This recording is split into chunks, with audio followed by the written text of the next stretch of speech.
విద్యార్థుల సమ్మేళనము 2007-8 బ్యాచ్ పిల్లలందరికీ, నా విద్యార్థులు, నా పిల్లలందరికీ కూడా ఆశీస్సులు.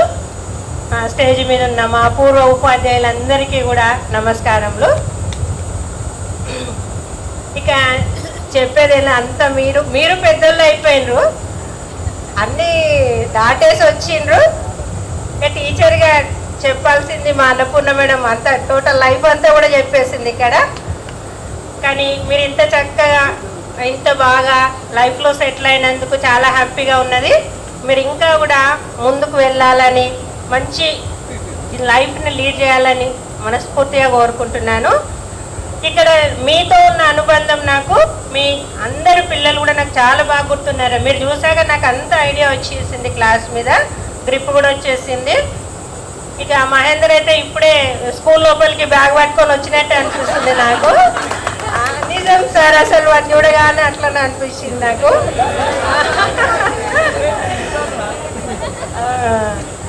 మళ్ళీ ఇంకా అందరి పిల్లల గురించి నాకు బాగా గుర్తుంది. వాడు బాలకృష్ణ, నేనైతే బాగా వాడిని కాన్సన్ట్రేషన్ తీసుకునేదాన్ని. ఇక్కడ స్లిప్ టెస్ట్లు రాయించేది, ఇక్కడే కూర్చోబెట్టేది, గుర్తుందో లేదు. అయితే చదువురా, నువ్వు మంచిగా చదువు, కనీసం 10th పాస్గా, లేకపోతే మంచిగా హీరో కన్నా బాలకృష్ణలాగా హీరోలన్నా కారా అని చెప్పేది వాడిని ఫస్ట్ నుండి. అయినా గుర్తున్నారా? ఇక అందరు పిల్లలు కూడా, అందరు ఒక్కొక్కరి గురించి చెప్పాలని ఉంది, టైం లేదు. సారయ్య మా సంచయిక మెంబరు, మేమిద్దరం. లక్ష్మీనారాయణ సారు నేను వచ్చాక వద్దంటే మాకు సంచయిక ఇచ్చిండ్రు, నాకు ఇచ్చారు సంచయిక, లేడీ టీచర్ ఉండాలని. మాకు అకౌంట్ స్టూడెంట్ టీచర్ ఉండాలి కాబట్టి వాడి పేరు మేమిద్దరం సంతకం పెడితేనే డబ్బులు వచ్చేటివి పోస్ట్ ఆఫీస్ నుండి. అలా సంచయిక కూడా బాగా మెయింటైన్, సార్ వల్లనే మెయింటైన్ చేసినాం. ఇకపోతే లక్ష్మీనారాయణ సార్కి తెలియని ఒకటే విషయము, ఎప్పుడు నన్ను చూసా కూడా, మేడం మీరు ఇంత సౌమ్యంగా ఉంటే ఎట్లా మేడం, కొట్టాలి మేడం పిల్లలు అనేటోడు. నేను ఎట్లా కొడతా అనేది సార్కు తెలియదు ఇప్పటి వరకు. అదే సార్కు తెలియదు. మీరు అనకపోయే సార్ అనేది మీరు ఇంత నెమ్మదిగా ఉంటే కలవదు మేడం, కొద్దిగా పిల్లల్ని కొట్టాలనేది, కానీ సార్కు తెలియదు ఆ విషయం. ఇప్పటికి ఉన్నానా, నాకు ఈ స్కూల్ అంటే చాలా అభిమానం. ఎందుకంటే ప్రమోషన్లో నేను 2002లో ఇక్కడికి ఫస్ట్ స్కూల్ నాది. రాగానే నా కుటుంబం అంతా ఇక్కడ, అన్నయ్య వాళ్ళు, మేము చాలా బాగుండేవాళ్ళం. అన్నయ్య చెల్లి, అసలు ఇంట్లో లేని ఆప్యాయత కూడా మేము ఇక్కడ ఉండేవాళ్ళము. ఎప్పుడెప్పుడు స్కూల్కి వద్దామా అనే ఆతృతతో ఉండేది. మంచిగా డివోట్గా వర్క్ చేసేది, వర్క్ కూడా నేర్చుకున్నాం మేము ఇక్కడ ఎట్లుండాలనేది. ఇప్పుడు ఏ స్కూల్లో కూడా మాకు ఇది ఈ బేస్ అయితే మేము మర్చిపోలేము. మళ్ళీ ఇలాంటి పిల్లలు కూడా దొరకారా మాకు, ఇంత డివోట్ ఉన్న పిల్లలు, టీచర్స్ మీద ఇంత ప్రేమానురాగాలు ఉన్న స్టూడెంట్స్ ఈ రోజుల్లోనైతే లేరు. మాకు ఎంత బాధ అనిపిస్తుంది ఆ పిల్లలను చూస్తేనైతే. అసలు మేము టీచర్లుగా ఏం చేస్తున్నాం అనేది ఏం చేయలేకపోతున్నాం కదా. చేతులు కట్టేసినట్టు, కొట్టొద్దు తిట్టొద్దు, చదువు చెప్పాలి. ఎట్లా వస్తుంది చెప్పండి, చదువు వస్తుందా? అయినా కూడా నేను ఊరుకోను. నాదేంటిది క్రమశిక్షణ. చదువు రాకపోయినా పర్లేదు, ఏముండాలి క్రమశిక్షణ. అదే మన జీవితాన్ని మంచిగా ముందుకు నడిపిస్తుంది. అదొక్కటే నాది టార్గెట్. నేను ఎవరికి భయపడే, ఏదైనా స్టూడెంట్ చాలా భయపడితే ఇప్పటికి కూడా, వాడు రెగ్యులర్గా స్కూల్కి రావాలి, అంతే, చదవకపోయినా పర్వాలేదు, స్కూల్కు రావాలి, సిస్టమేటిక్ ఉండాలి, మంచి అలవాట్లను నేర్చుకోవాలి. మరి ఇప్పుడు నేను పనిచేసే స్కూల్లో కూడా పిల్లలు గేట్ దగ్గర చూస్తారు, ఇదే పద్మ టీచర్ వస్తుందా చూసి ఇక నేను అటు వచ్చినట్టు క్లాస్లో కురుకుతూనే ఉంటారు. ఇక పిల్లలు వచ్చి చెప్తారు, మేడం మాకు పెద్ద సార్ చూస్తే కూడా అంత భయం అనిపించదు మేడం, మిమ్మల్ని చూస్తే మాత్రం పీఈటీ సార్ అవసరం లేదు, పెద్ద సార్ అవసరం లేదు అంటారు. ఇప్పుడు కానీ మంచి సమాజాన్ని, మంచి పిల్లలను సమాజానికి ఇవ్వాల్సిన బాధ్యత టీచర్లకు ఉంది కాబట్టి తప్పకుండా శిక్షించాల్సిన అవసరం కూడా ఉన్నది. ఇక్కడ బెత్తం పడతలేము కాబట్టి పోలీస్ చేతిలో బెత్తానికి బలవుతున్నారని మాట కూడా విన్నాం మనం. కాబట్టి పిల్లల భవిష్యత్ అంతా పాఠశాలలోనే ఉంటుంది. కాబట్టి మరి మీరే ఇక్కడ చక్కని పద్ధతులతోని మీ లైఫ్ని మంచిగా లీడ్ చేసుకోవాలని మీ పిల్లలకు ఒక్కటే సెల్ ఫోన్లు దూరం చేయండి, అదొక్కటే నేను కోరుకుంటున్నాను. ఆ ప్లేస్లో మీరు 1 గంట సేపు ఆడిపియండి, 2 గంటలు ఆడియండి, కానీ సెల్ మాత్రం చేతికి ఇవ్వకండి సార్. మెయింటైన్ చేయండి చాలు, ఇక వాళ్ళ లైఫ్ మంచిగా పోతుంది అంతే. ఓకే నాన్న, మీరందరూ కూడా హ్యాపీగా సుఖ సంతోషాలతో అష్టైశ్వర్యాలతో ఉండాలని మనస్ఫూర్తిగా కోరుకుంటూ థ్యాంక్ యూ నాన్న. అలా श्रीमान सभाध्यक्ष जी, अध्यापकों को और अध्यापिकाओं को और इस गांव की आम जनता को मेरे हृदयपूर्वक प्रणाम। मेरे छात्र और छात्राएं को मेरा आशीर्वाद। तुम विद्या प्राप्त करते समय हमने ऐसे शिक्षा दिए तुम्हारे को, वो मालूम है कि नहीं मालूम कि हम नहीं जानते। मतत मतत माखन रहे, माखन ऊपर उबाले, स्वच्छ घी बने। आपकी विद्या ऐसा हुआ तो समझ में आया नहीं?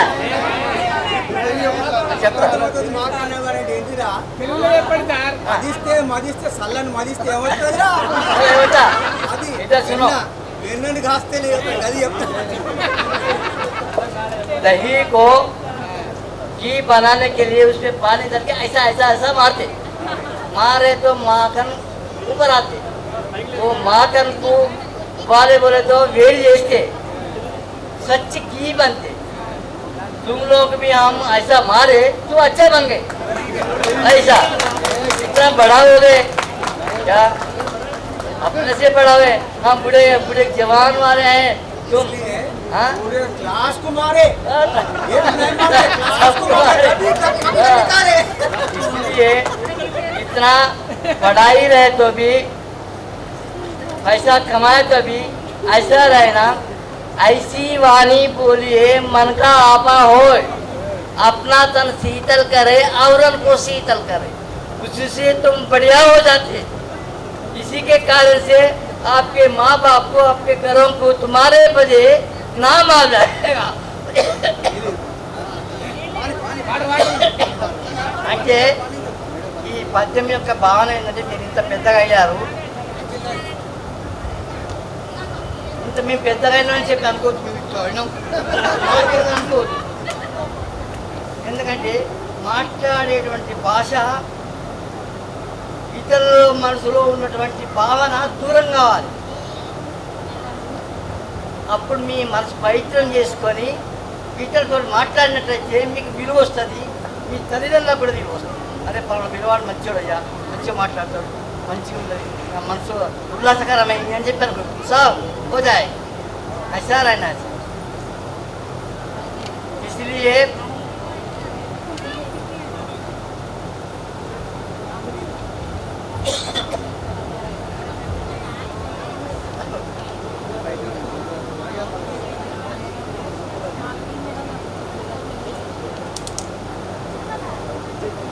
गुरु गोविंद दो करे काकै पाओ,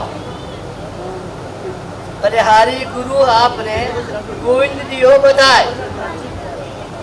इसकी भावना समझ में आ गया? नहीं?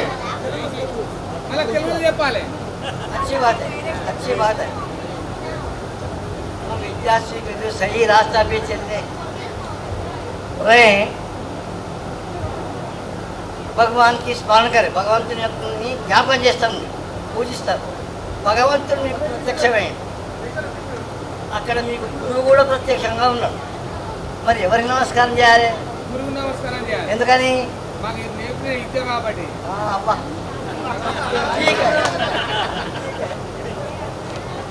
ఆ విద్య నేర్పింది గురువు కాబట్టి గురువే గొప్పవాడు, నాకన్నా గురువుకే నమస్కారం చేయమని చెప్పాడు. అది భావన.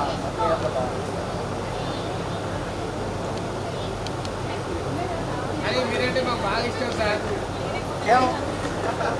అందరూ కొడతారు కాబట్టి. इस बात की है ना, समझ में नहीं आती। इस बात की भाषा है ना, इस बात बोल के इसको तुम लोग ध्यान नहीं देते। तो दोहा लिखे, एक लेटर लिखे, निबंध पेट संवाद बता लिखे तो पास हो जाए, बस। तो इसलिए समझिए तुम लोग। ठीक है సార్, ठीक है. ఇన్ని మీద 20 మార్కులు అని చెప్పి మీరు ఎంత బెటర్ ఎక్కువ నేను చదువుకున్న కాలంలో 35 మార్కులు ఉండే కేవలం ఇది ఆంధ్ర వాళ్ళ కోసమే 20 మార్కులు చేసిన గవర్నమెంట్ ఆంధ్ర గవర్నమెంట్ కాబట్టి చేసి దాన్ని మాకు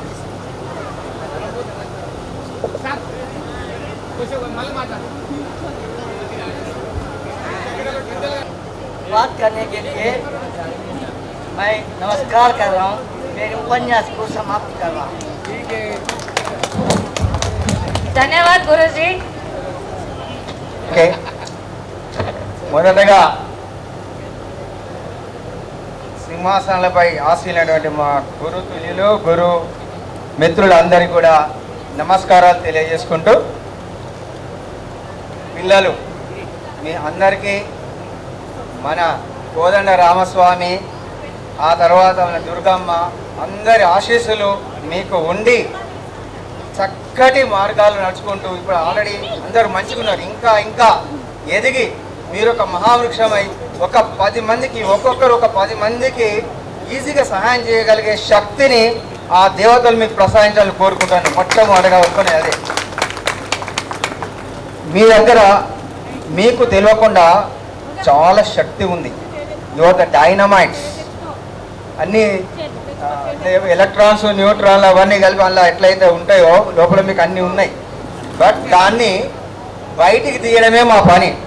వాటిని ఎట్లా ఉపయోగించి ఏ ఎలక్ట్రాన్లు ఎట్లా వేయాలో అవన్నీ కలిపి బయటికి తీయడానికి మేము ప్రయత్నం చేశాం. సో దాన్ని మీరు చక్కగా పాటించి, అంటే ఒక్కొక్కరి నుంచి ఒక్కొక్క రకమైన ఇన్స్పిరేషన్ తీసుకొని, మాలో ఒక్కొక్కరి నుంచి ఒక్కొక్క రకమైన ఇన్స్పిరేషన్ తీసుకొని ఒక్కొక్కరు దాన్ని మీ జీవితాల్లో దాన్ని ఇంప్లిమెంట్ చేసుకుంటూ చక్కగా వృద్ధిలోకి వచ్చినందుకు really we are very heartfelt warming please, అంటే చెప్పలేకపోతున్నాను. రియల్లీ ఇంత మంచి పిల్లలు మా ఇక మాకు దొరకరేమో అనిపిస్తుంది. అదే ఐఎమ్ రిటైర్డ్ బట్ స్టిల్ నా ఎక్కడ నేను చెప్పాను ఫస్ట్ నాది కూడా ఇక్కడే ఫస్ట్ స్కూల్ అసిస్టెంట్గా, అంటే ఎస్జిటిగా చెప్పాను 13 years. But school assistant promotion చేసి ఇక్కడ ఫస్ట్ వచ్చాను. రాగానే మా అన్నగారు ఇక్కడ ఉన్నారు, రామచంద్రుడు. మేము ఇద్దరం చిన్నప్పటి క్లాస్మేట్స్. అండ్ దెన్ మా సిస్టర్ మా ఆయనకు వచ్చింది, తర్వాత మిగతా మనవాళ్ళు అందరు. సో ఇక్కడ రాగానే ఆయన మేము ఉన్నప్పుడు వెంటనే తర్వాత మా గురుతుల్యులు యాదవరెడ్డి గారు కూడా మా వెనకనే వచ్చారు. సరే అందరం, తమ్ముడు ప్రకాష్ కూడా మంచి యంగ్ డైనమిక్ ఉన్నారు ఇక్కడ.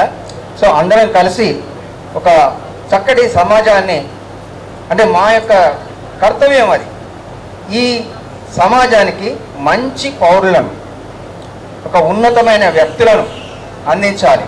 ఒక రాముని లాంటి సద్గుణ లక్షణాలున్న వీరత్వం ఉన్నటువంటి అర్జున్ లాంటి పిల్లల్ని మిమ్మల్ని సమాజంలోకి వదిలాలి. అప్పుడు మీ ద్వారా మళ్ళీ సమాజం బాగుపడాలి. సో మీకు ఒక ఇంధనాన్ని, ఒక ఇంధనంగా పనికొచ్చాం. మీరంతా సైకిల్ మోటార్లు కావచ్చు, కార్లు కావచ్చు, డీజిల్ కావచ్చు, పెట్రోల్ కావచ్చు. మేము కొందరికి డీజిల్ అయితే, కొందరికి పెట్రోల్ అయినా, కొందరికి ఈవీ ఎలక్ట్రానిక్ లైన్, అట్లా అవ్వకుంటూ మిమ్మల్ని ముందుకు నడిపించే విధంగా మా ప్రయత్నాలు మేము కొనసాగించాం. అయితే ఇవన్నీ ఏ చెప్పినా మొట్టమొదటిగా మనిషికి ఉండాల్సింది మాత్రం సంస్కారం, ద క్యారెక్టర్. వితౌట్ క్యారెక్టర్ నువ్వు ఎంత సంపాదించినా nothing else, nothing else. Without character you are nothing, zero. నీ కోట్లు ఉన్నని, కోట్లు ఏమైనా వేసుకొని, ఇక కోట్లు ఇవ్వని వెనుకావు. ఒక బజారు బండి పోయే ఒక మామూలు అడుక్కునేవాడు మళ్ళీ ఇంకో తిని అక్కడ ఆకలితో ఉన్నానికి దాంట్లో ఉన్న సగం పెట్టి అనుకో, వాడు కోటీశ్వరుడు. బట్ దగ్గర పెట్టుకొని కోట్లు నేను మురుషుడు ఎవడు కోటీశ్వరుడు కాదు. సో ముఖ్యంగా క్యారెక్టర్ బిల్డప్ చేసుకోవాలి. మేడం చాలా చెప్పింది ఇంట్లో ఎట్లా ఉండాలి ఇవన్నీ. అయితే నేను మొదట్లో కూడా చెప్పాను, మన పిల్లలు రాయించాను, your behaviour designs and decides your life. Behaviour, your behaviour only, your behaviour designs and decides your life. అంటే వాట్ యు ఆర్, ఎంత నేర్చుకున్నా మళ్ళా త్రూ పాస్ ఓవర్ దేంతో కావాలి, క్యారెక్టర్ తోటే పాస్ ఓవర్ కావాలి. నీకు ఎంత చదువున్నా ఎంత ఉన్నా మళ్ళీ క్యారెక్టరే నిన్ను, ఒక వ్యక్తిని నేను ఏంటి అని తెలుస్తుంది. అందులో ఒక మంచి స్నేహితుడు, స్నేహితం కూడా మనం ఏంటో చెప్తుంది. మన చుట్టూ ఉన్న స్నేహితుడు ఎట్లాంటి వాళ్ళు దాన్ని బట్టి బయట నేను పసిగడతాడు. అమ్మో వీడు ఆ గ్యాంగ్ ఉన్నాడు, వీడు ఇట్లరా, డ్రైవింగ్ గ్యాంగ్ బెటరా? Yes, they can find out with your friends. Friendship అంటే అదే, స్నేహానికన్నా మిన్న లోకాన లేదురా అన్నాడు. సో అది ఎందుకన్నాడంటే ఇదేనంటే, స్నేహితుడు ఎట్లుండాలంటే ఒక దీపంతో ఇంకో దీపం ఎట్లా వెలిగిస్తామో నీ మంచితనంతో నీకు ఉన్న దాంతో పక్కన స్నేహితుడిని తప్పకుండా మనం మంచి ప్రగతి పదంలోకి లేదా మంచి వైపుగా నడిపించే విధంగా ఉండాలి. మీరు కూడా అమ్మాయిలు కానీ అబ్బాయిలు కానీ, ఇప్పుడు మేడం చాలా చెప్పిన దాంట్లో అమ్మా నాన్నలు చక్కగా చూసుకోమని చెప్పడం జరిగింది. ఇప్పుడు మీరు ఈరోజు కోడళ్ళు, రేపు అత్తలే కదా, అంతేనా? నువ్వు ఏం చేస్తున్నావో నీ వెనక నీ తరం చూస్తుంది. నువ్వు మీ అత్తని ఎట్లా చూపెట్టినావో బయట నీ కొడుకులకు నీ బిడ్డలకు, నెక్స్ట్ వాడు నిన్నే ప్రశ్నిస్తాడు, నువ్వు నీ అత్తని చూసుకున్నావా అని ఆయన కాడికి వస్తాడు. సో కనుక మనదే, మన లైఫ్, మనం చేసే ప్రతి పని మనకు 100% మనకు తొందరగా దాని విలువలేందో మనకు చూపెడుతుంటుంది. నవేడేస్ ఇదివరకు ఏదో ఎప్పుడో చేసినవరా పూర్వకాలం, ఇప్పుడు దానికి దాకేంద్ర ఎవరికి ఇదంతా లేదు. ఇప్పుడు నువ్వు ఏ తప్పు చేస్తే just within a few days or few hours you will see that result. Compulsory అంటేనే వస్తుంది, అంత లేట్ లేదు. ఎందుకంటే యుగం మారింది కదా. అప్పుడు ఫోన్లు ఇవన్నీ సెల్ ఫోన్ లేవు, సోషల్ మీడియా లేదు. ఇప్పుడు సోషల్ మీడియా ఉంది కదా, నిమిషాల్లో నువ్వేందని క్యారెక్టర్ నిమిషాల్లో సోషల్ మీడియాకి వచ్చేస్తుంది. సో క్యారెక్టర్ బిల్డప్ చేసుకోండి, అమ్మానాలను మంచిగా చూసుకోండి, మీ పిల్లలకు చక్కటి ఆదర్శమైనటువంటి లక్షణాలు అందించండి. ఇంట్లో ఇప్పుడు మేడం చెప్పేది భార్య వస్తాయి, ఇగోలో పోకండి. నువ్వు తక్కువ నేను తక్కువ ఇద్దరం సంపాదిస్తున్నావు, ఏ లొల్లి వచ్చి చిన్న చిన్న పైసలు కానీ వస్తాయి. పైసలకి ముఖ్యం కాదు అని ఫస్ట్ గుర్తుపెట్టుకోండి. డబ్బునంత మాత్రం ముఖం లెక్క చేయకుండా డబ్బున మాత్రం చేరిపోయి నువ్వేంది అని మగాళ్ళను ఎవరైనా ఇగో ఇస్ ద డేంజరస్ పర్సన్. ఆ ఇగోను ఒక్కదాన్ని ఫస్ట్ తీసి ఒక పక్కన పెట్టండి. అప్పుడు మీరు హాయిగా ఉంటారు, ఎంతటి వాళ్ళతో కలిసిపోతారు. అమ్మానాలతో కలుస్తారు, అత్తమాలతో కలుస్తారు, బంధువులతో కలుస్తారు, స్నేహితులు కలుస్తారు, ఎవరితో అల్లుకగలుగుతారు. ఇగో ఒక్కటి తీసి కాస్త పక్కన పెట్టండి, సరిపోతుంది. That is enough. ఓకే, సరే చెప్తుంటే ఇంకా, ఎందుకంటే మీరు really we felt very much happy. ఎందుకంటే మా పిల్లలు ఇంత చక్కటి పిల్లలు సమాజం నిర్మించుకున్నారు మీకు మీరుగా. మీరే actually heroes. You are the heroes. We are just మేము ప్రమోట్ చేసిన వాళ్ళం మాత్రమే ప్రమోట్ చేసాం, రిహార్సల్ ఇప్పించి పంపించాం. కానీ you are the real heroes and actors. You are the actors. So అది మీరు చేస్తున్నారు కదా, దాని లైఫ్లో అట్లాగే ఉంచుకోండి. మీ వల్ల ఇంకా 10 మంది ఇన్స్పిరేషన్ పొందే విధంగా తయారుగాండి. ఓకేనా? Good friendship and good character, don't leave it. Thank you for